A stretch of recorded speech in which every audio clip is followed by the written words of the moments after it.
우리 따라할까요? 생명의 주관자 예수님.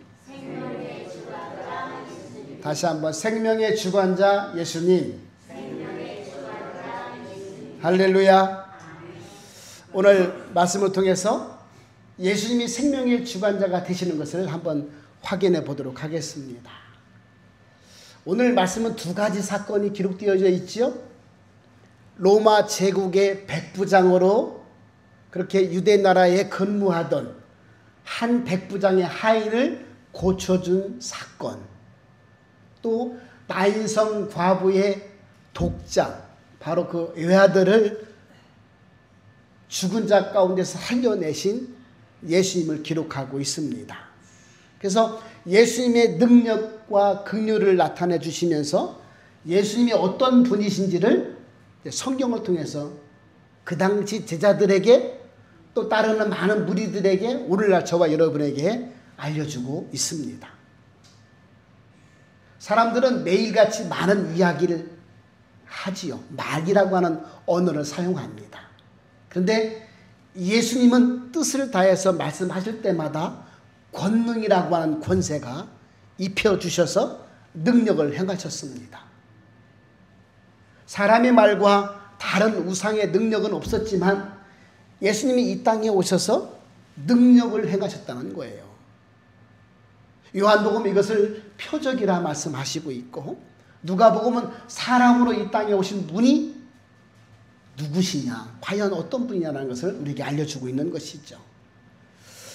자, 오늘 예수님이 놀랍게 능력을 펼쳐주신다는 사실을 소문을 듣고 믿게 된 어떠한 백부장이 자기 종이 죽게 되었을 때 그를 살려달라고 간청하는 것으로 오늘 본문 말씀이 시작되고 있습니다. 2절에 보니까 어떠한 백부장이 사랑하는 자기 종을 병들어 죽게 되었더니, 그렇게 시작을 하잖아요. 백부장, 로마 제국의 100명의 군사를 거느린, 지금으로 말하면 장교, 그 지휘관을 말하는 겁니다.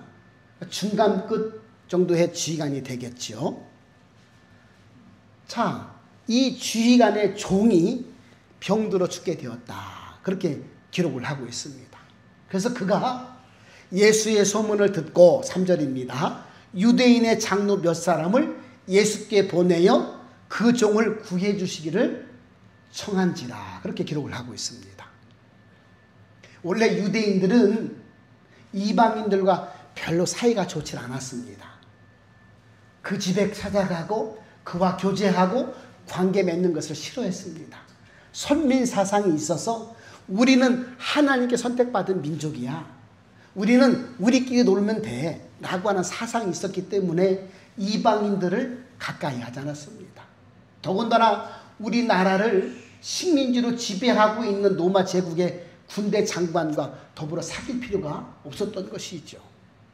자, 그런데 오늘 로마 제국의 한 백부장이 유대 나라의 장로들, 그러니까 여기서 장로라고 하는 것은 지금의 우리 교회 장로가 아니라 유대 나라의 나이 드신 존경받을 만한 그런 어른들을 이야기하는 거예요. 그들을 예수께 보내서 자기 하인이 병들어 죽게 되었으니 좀 낫게 해달라고 간청을 하고 있는 내용입니다.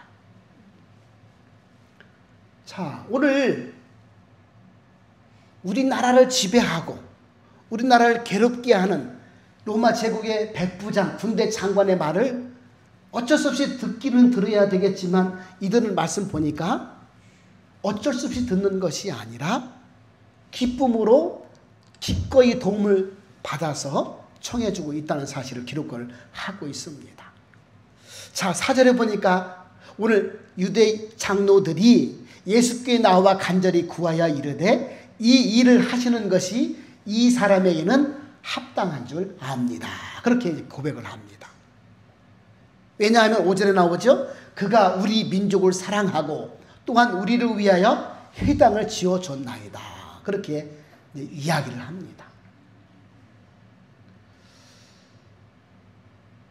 이방인이었던 로마 제국의 그 군대 장관의 지휘관의 말을 따라서 이제 말을 듣는 것은 힘들 텐데 그는 예수님께서 이들이 이 부탁을 좀 들어주시는 것이 좋을 것 같습니다. 왜냐하면 우리 민족을 사랑합니다. 또 우리 마을에 회당도 지어줬습니다. 그렇게 이야기를 하고 있죠. 로마 제국의 군대 장관과 그 지배를 받는 유대 민족의 사람들은 친할 수가 없었습니다. 내가 지배를 당하고 지배하는 민족의 어떤 사이기 때문에 별로 친할 수가 없는 것이죠. 우리나라도 왜 일제강점기 시대에 우리나라에 주둔하고 있던 일반 군사들은 굉장히 무서웠잖아요. 교만하고, 그죠? 잔인하고, 그래서 막 빼앗아가고, 멸시하고, 무시하고, 조롱하고, 막 괴롭게 했잖아요. 그래서 애들도, 야, 순사다, 순사. 그러면 우리는 뚝 그칠 만큼 그만큼 무서웠던 존재가 일본 식민지 아니겠어요? 똑같습니다. 로마 제국에서 유대 나라라고 하는 작은 나라를 지배하고 있으니 일반적으로는 무섭고 두려웠던 존재였던 것이죠. 그런데 이 백부장은 안 그랬던 거예요. 로마 황제 숭배 사상을 갖고 있던 그들이 보통은 다른 나라 종교를 무시하고 인정하지 않았는데도 불구하고 이 한 백부장은 그렇지 않았다는 거예요. 하인을 사랑하고 또 유대 나라의 종교를 인정해주고 필요하니까 회당까지 지어주는 은혜를 주었다는 사실입니다. 그래서 오늘 그가 인격적으로 유대 나라 장로들과 친분의 관계를 가졌고 부탁했을 때 기꺼이 예수님, 이 사람에게 청은 들어줘야 될 것 같습니다. 우리 민족을 사랑하는 자고 회당까지 지어줬습니다. 라고 간청을 대신해 줍니다. 그러니까 예수님께서 그런 사람이 있어?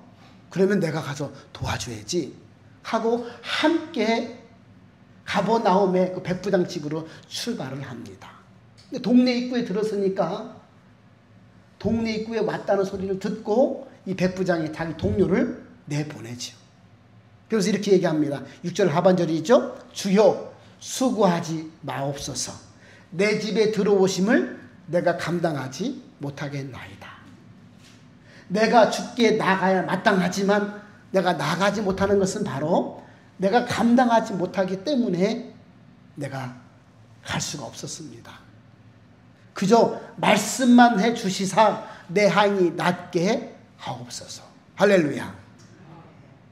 이방인이었던 이 백부장은 하나님을 잘 섬긴다고 하는 유대교 사람들보다 훨씬 더 믿음을 가졌다는 거예요.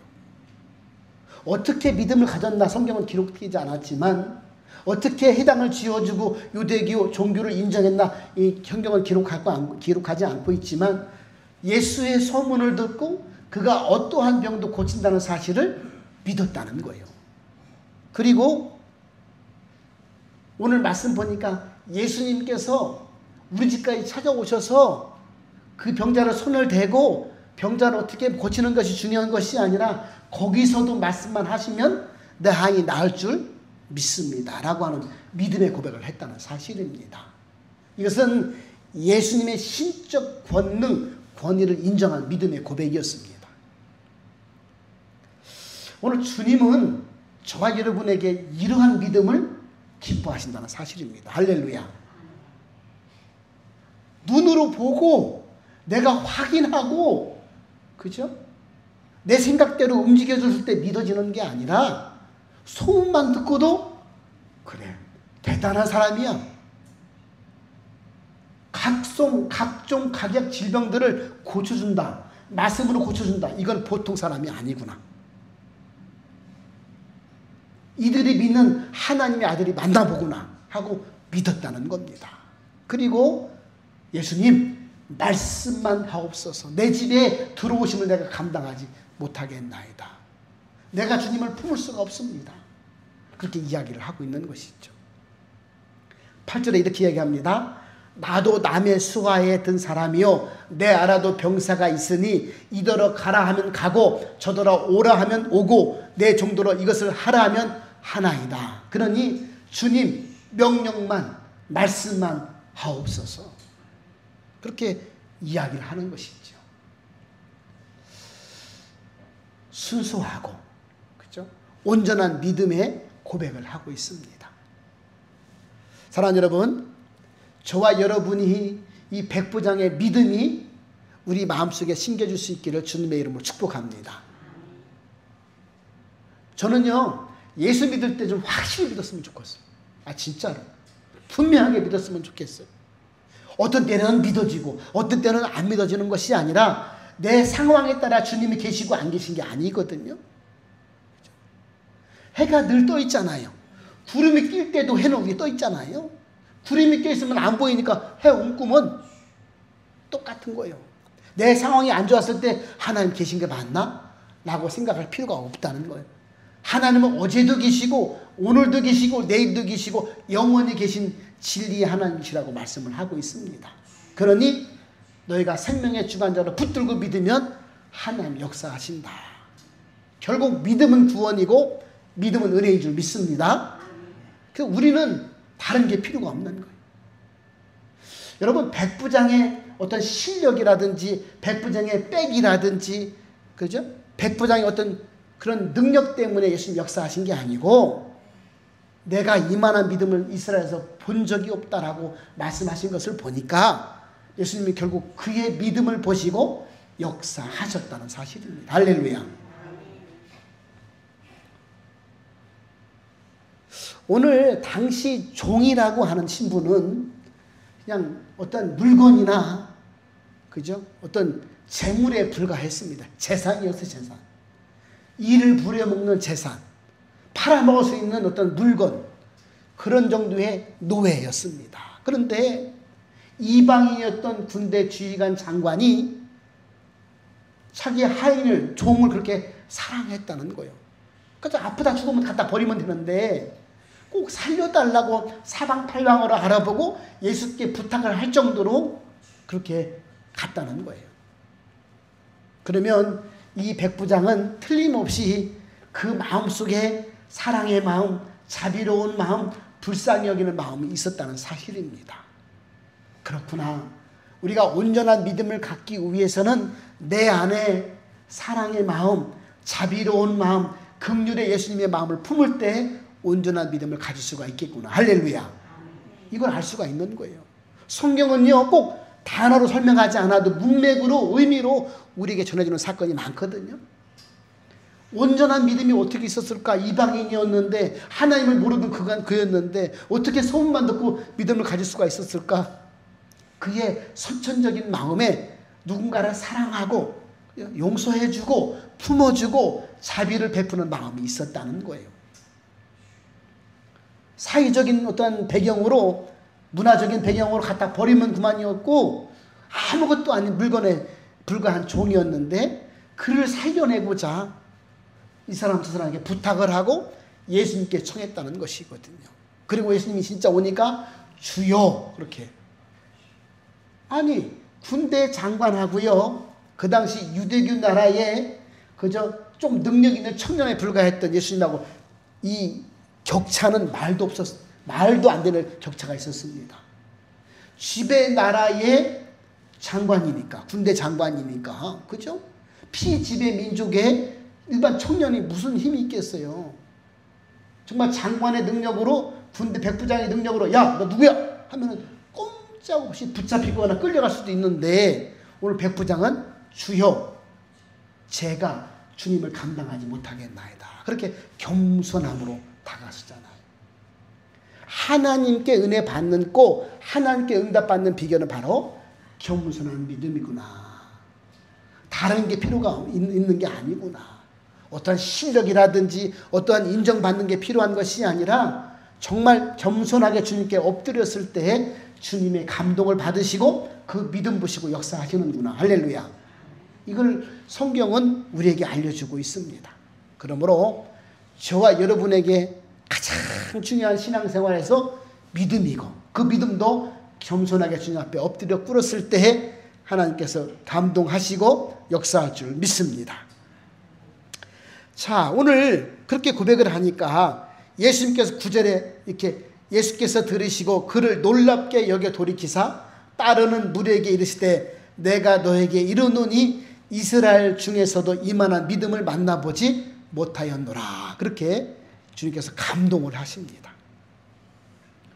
믿음이라고 하는 것은 들으면서 시작되거든요. 로마서 10장 17절에 보니까 믿음은 들으면서 나고 들음은 그리스도의 말씀으로 말미암았느니라. 그렇게 말씀하고 있습니다. 우리의 믿음은 예수님의 말씀을 들을 때 생긴다는 거예요. 그런데 그 믿음을 유지하고 그 믿음이 온전케 되는 것은 그냥 들은 것으로 해결되는 것이 아니라 오늘 온전한 믿음은 주님께 자신을 의탁할 때 생긴다는 것을 알 수가 있습니다. 오늘 백부장이 그렇게 행동을 하잖아요. 주여, 주여. 내 수하에도 사람이 있고 내 위에도 사람이 있지만 내 수하에 있는 사람들을 오라고 가라고 하면 다 왔다 갔다 합니다. 주님 말씀만 하옵소서. 내가 데리고 오든지 내가 가든지 말씀만 하시면 됩니다. 이렇게 이야기를 하고 있잖아요. 오늘 내 자신을, 그죠? 나는 장관이니까, 나는 100명이나 움직이는 군대 장교니까 그렇게 이야기하지 않고 겸손했다는 거예요. 그리고 온전히 주님께 다 맡겼다는 것이죠. 주님은 하실 수 있는 줄 믿습니다. 주님이 말씀만 하셔도 고쳐줄 줄 믿습니다. 저는 주님께 다 맡깁니다. 주님 명령만 하달하옵소서. 그런 거 아니겠어요? 믿음이라고 하는 것은 들으면서 생겨나지만 믿음의 장성한 분량이라든지 온전한 믿음은 주님께 온전히 의탁할 때, 주님을 의지할 때, 주님밖에는 해결자가 없다고 고백할 때 생겨난다는 사실입니다. 그러므로 저와 여러분이 믿음을 가질 뿐만 아니라 온전한 믿음으로 성장될 수 있기를 주님의 축복합니다. 맡기셔야 돼. 온전히 맡기셔야 돼. 그러면 주님이 하실 줄을 믿습니다. 그거 아니겠어요? 자, 오늘 예수님은 그 겸손한 백부장의 믿음을 보시고, 그렇죠? 이렇게 얘기하죠. 예수께서 들으시고 그를 놀랍게 여겨 돌이키사 따르는 무리에게 이르시되 내가 너에게 이르노니 이스라엘 중에서도 이만한 믿음을 만나보지 못하였노라. 이렇게 말씀하시니까 집에 사람을 보내갔더니 이미 종이 나음을 입었더라. 할렐루야. 예수님께서 그렇게 그의 감동으로 믿음을 받으시자마자 그 종이 말씀대로 나았다고 기록하고 있습니다. 오늘 저와 여러분이 그렇구나. 오늘 이 백부장의 믿음이 하나님이 기뻐하시는 믿음이었고 인정하시는 믿음이었고 하나님의 능력을 바라시는 그런 믿음이었구나. 그러므로 저와 여러분의 마음속에 온전한 믿음이 항상 심겨지고 유지가 될 수 있기를 주님의 이름으로 축복합니다. 자, 오늘 두 번째 사건은 바로 이 나인성 과부의 아들이 살아나는 사건을 기록하고 있습니다. 오늘 11절부터 17절 말씀인데요. 이 백부장의 하인을 고쳐주신 예수님은 제자들과 따르는 많은 무리들과 함께 가버나움에서 나오셔서 남서쪽으로 약 40km 정도 떨어진 나인성으로 가셨습니다. 물론 하나님 나라를 전하시러 가셨죠. 자, 나인성으로 문 앞에 다 다가서니 성문에 이를 때의 12절입니다. 사람들이 한 죽은 자를 메고 나오니 이는 한 어머니의 독자 아들이요 그의 어머니는 과부라. 그 성에 많은 사람들도 그와 함께 성에서 나오고 있었다. 이렇게 12절에 기록하고 있습니다. 자, 죽은 아들을 관을 메고 나인성 밖으로 나오고 있었던 것을 나인성으로 들어가던 예수님께서 발견하시고 마주쳤다. 그렇게 기록을 하고 있습니다. 그 어머니가 과부였다. 그렇게 기록하고 있죠. 과부라고 하는 것은 남편이 없는 자가 아니겠어요?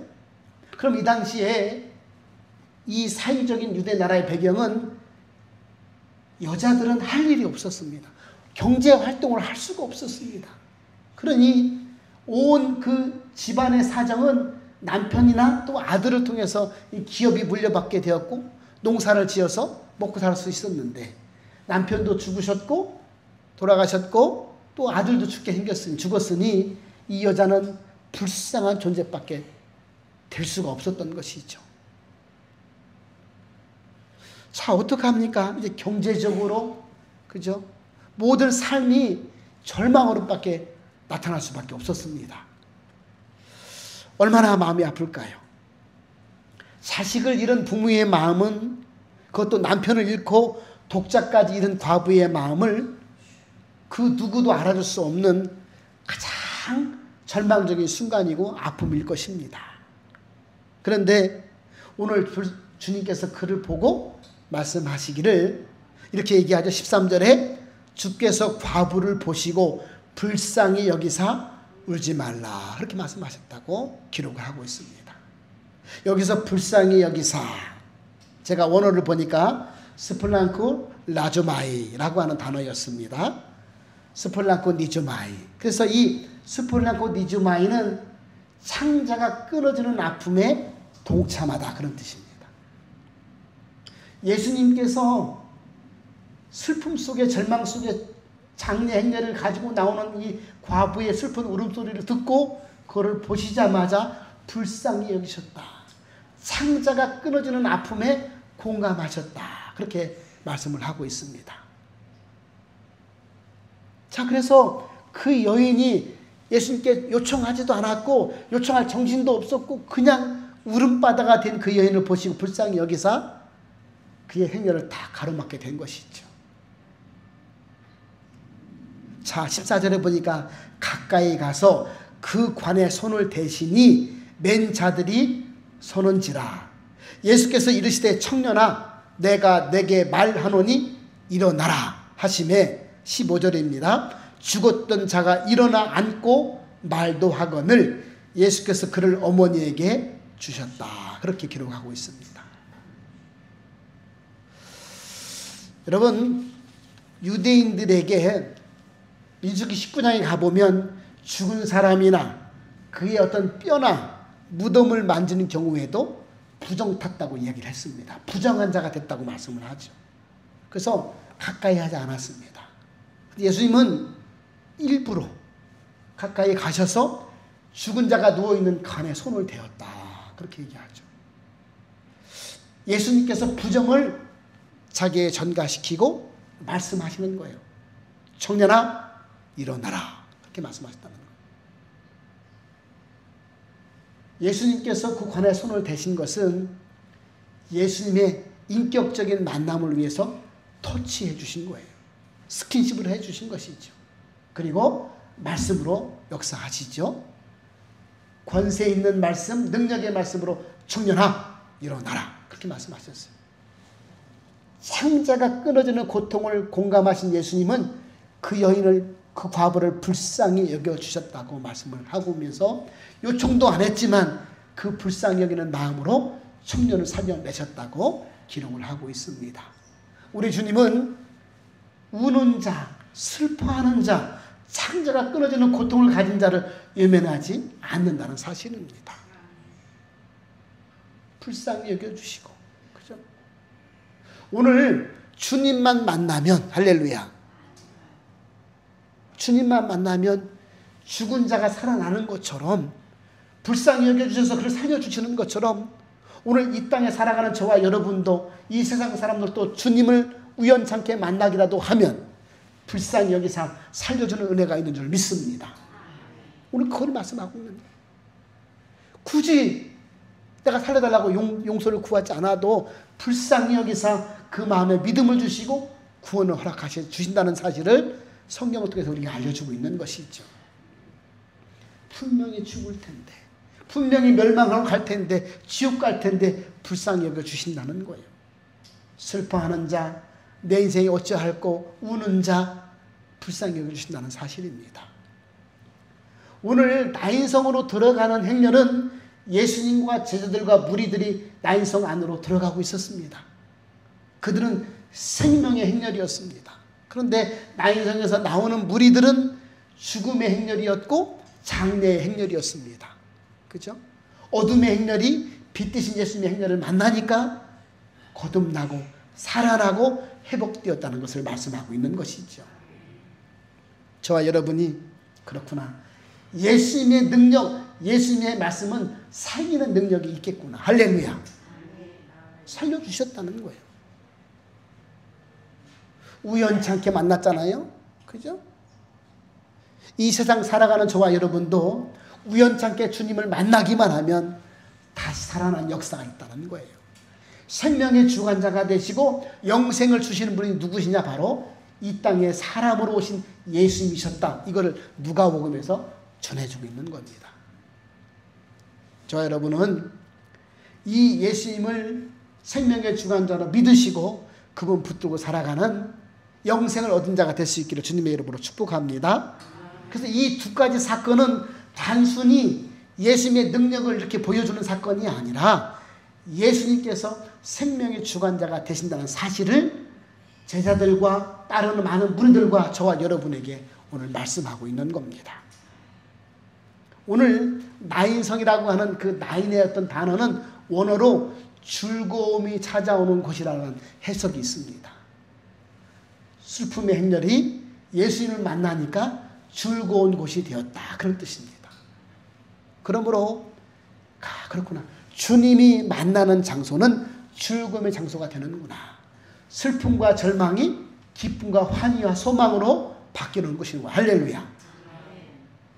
우리가요, 주님을 온전히 만나고 온전히 믿으면 내 마음에 기쁨이 있어요.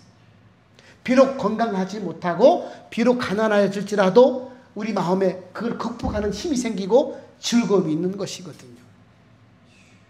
그 많은 사람들은 돈만 있으면 행복할 줄 알아요. 건강만 있으면 행복할 줄 알아요. 물론 건강도 있어야 되고 돈도 있어야 되지요. 그러나 그게 꼭 행복을 좌지우지 않는다는 거예요.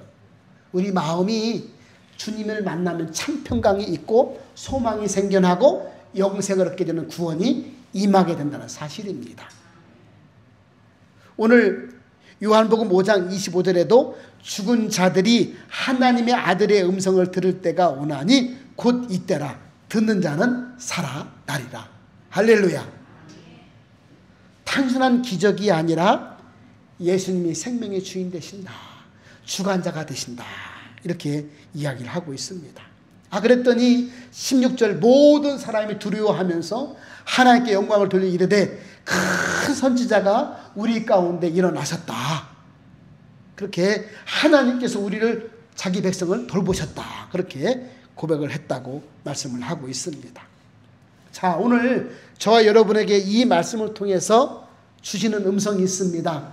예수님은 지금도 믿음의 사람에게 살아 역사하신다. 할렐루야. 이걸 알려주고 있어요. 예수님은 일반 사람들에게 다 보여지는 게 아니라니까요. 마태복음 14장에 가보면 천국은 밭에 감춰있는 보화와 같다 그랬잖아요. 천국이 바로 예수님 아니겠어요? 예수님은 밭에 감춰있는 보화와 같은 거예요. 믿음의 눈을 들어봤을 때 예수님 만나고 예수님 만나면 영생을 얻고 야, 이게 은혜였구나. 박수 칠 수밖에 없다는 것입니다. 할렐루야. 그래, 지금도 옛날 이야기가 아니고 성경에 나와 있는 이야기가 아니고 지금도 내게 역사하시는 하나님, 바로 예수님 이야기구나. 저와 여러분이 믿음으로 주님을 바라보고 믿음으로 경험할 수 있기를 주님을 축복합니다. 두 번째는 오늘 하나님의 예수님의 말씀을 듣는 것으로 정보로 끝내지 말고 백부장처럼 생명을 붙잡으러 움직이라는 거예요. 주님을 만나고 주님을 찾아와서 간청하라는 것입니다. 우리가 왜 기도해요? 주님만이 우리를 도우실 수 있는 분이기 때문에 주님께 나와 기도하는 거 아니겠어요? 그러므로 참된 믿음이라고 하는 것은 겸손히 주께 나와 은혜를 구하는 것, 이게 참된 믿음에서 출발된다는 사실입니다. 그래서 믿음의 사람은 기도하게 되어 있어요. 그렇지 않겠어요? 내 가정의 문제, 내 인생의 문제, 기도하게 돼 있어요. 기도하지 않으면 자기 스스로 해결해 보겠다고 발버둥 치다가 지치는 거예요. 오늘 백부장은 겸손한 믿음으로 자기를 다 내려놓고 주님께 의탁했을 때 자기 종 하인이 낳는 은혜를 잊게 되었습니다.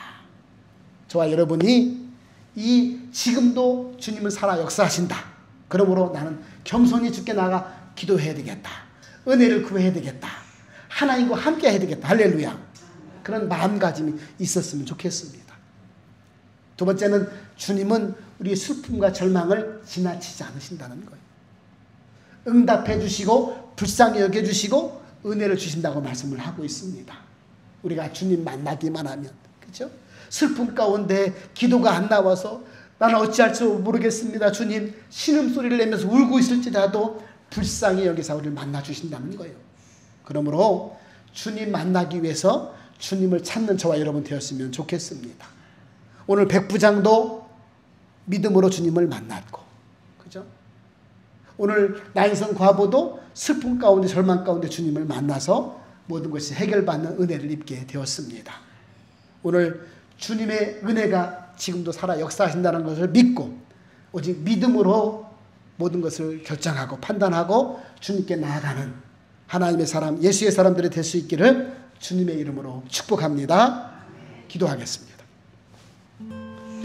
사랑과 은혜가 풍성하신 하나님 아버지, 오늘 백부장이 예수님을 찾는 믿음처럼 우리도 주님의 말씀을 절대적으로 신뢰하는 믿음을 허락하여 주옵소서.